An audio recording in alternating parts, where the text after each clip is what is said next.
अशा वजनदार राष्ट्रातल्या आपण माणसं आहेत. इको कमी ठेवा.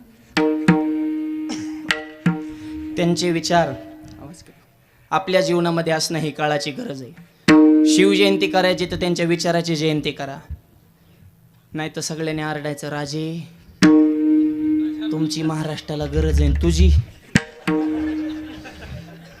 राजेंची आहे हे सगळ्याला मान्य हो, पण तू फक्त धर्म मातेत घालाय आला का?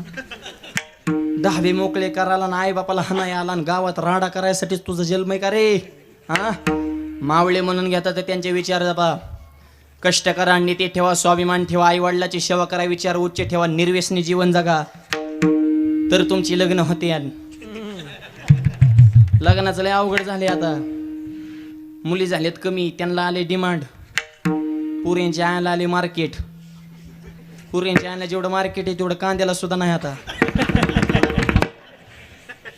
कांदा कमी जास्त होतो, ह्यांचं स्थिर मार्केट आहे. आणि पोरांचे बाप पुरे हँग झाले ते.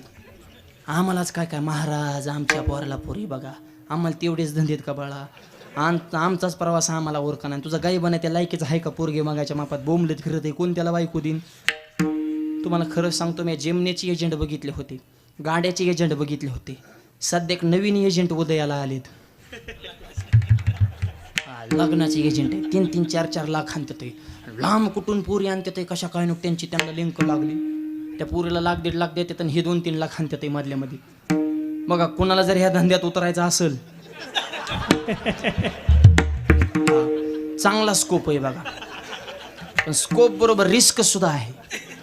पैसे देऊन आणले ती नांदली पाहिजे. आणि पैसे देऊन आणलेले कुठे नांदत असते होय? मला सांगा बरं महिला मंडळ. लाखात तिने तुमचं आयुष्य कडला काढायचं का? अरे कुटुंब आपलं वाटलं पाहिजे, प्रेम जुळलं पाहिजे, मन जुळली पाहिजेत. हे आपली माणसं